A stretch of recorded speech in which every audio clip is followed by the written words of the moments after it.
What's going on, guys? Moto Meat here. Got my oil cooler installed.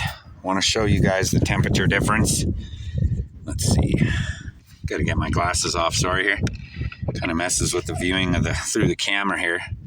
So let's see what we get. 130, and it's hard to see the laser. 80, 70. Whoa, 65 even. So hold on. It's hard to see the laser. There we go. So let's say 80 and 151. So I need it on hold. Yeah, 151 and 80. That's a 70-degree difference. And let me explain to you a few things I learned now that I got the temperature gun. I didn't know what side was in or out. So the top one is the out, and the bottom one send and return. So the top one's going to be send to the filter, cooler.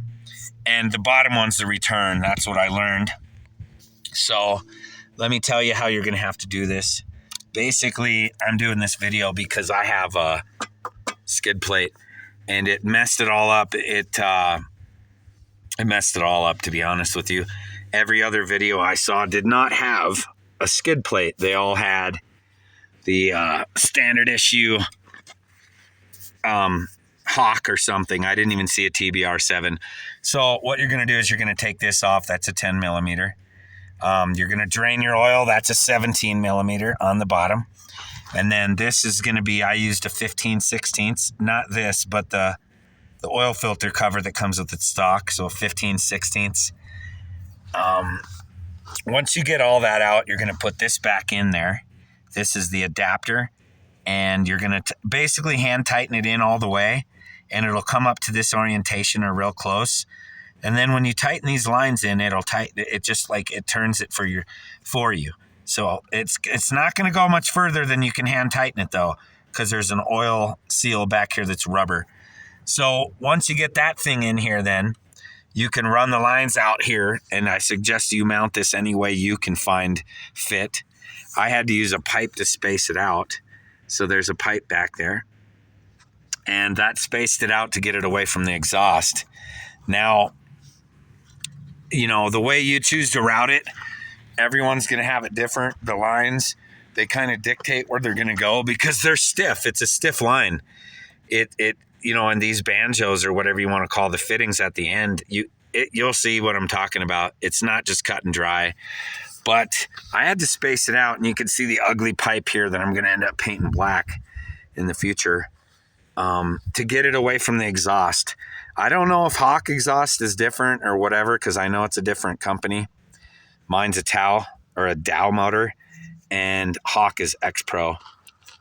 So I'm not sure if there's any difference, but boy, this thing really does cool when you take a ride and the air's flowing through it. That exhaust being close, it's about what, 3/8 an inch away right there, but it doesn't affect it at all because the wind's blowing through it, and it does just straight take. You saw it was like 70 degrees difference. So the thing that this is going to do is it's going to add that 100. I bought the 125 milliliter. I think it was the biggest one I could find, and the smaller ones are half this, like 60. But it gives you that much more cooling power. It gives you actually more. I don't think it adds the line. I don't think that says what the line is too. I need to zip tie these down. This is kind of like what you'd call a dry wet fit because it is oiled and everything. But I was just making sure it fit and how I liked it. But you're going to have to cut your fender possibly. This is not fully cleaned up yet. I just chopped it and made sure everything's working. But it might be more than 125 milliliters of oil that you gain, because I don't know if they add the lines in also, and that filter housing there. And that's just a little, it's the same thing. It's like that steel catch tray filter housing. There's not a real oil filter in there, but that's what they call it. So I'm pretty happy with it now that I took a test drive, though, and checked it with this. And if I wouldn't have done that, I was kind of like, I don't know if it's worth it. But it's 100% worth it after I checked the temperature. You guys just saw it. It was 70 degrees or so difference which is massive. I mean, that is just massive. I need to basically get these lines back. I'm gonna loosen this one and get it a little bit in, but I'm real happy with it. You're gonna need a 16 and an 18 and a 15/16 and a 10 millimeter, and I had to reroute my shift cable, clutch cable, and I think you guys just saw the proof that it's worth it. I don't really care that I had to put a pipe back there, but you guys are gonna have to space it with something.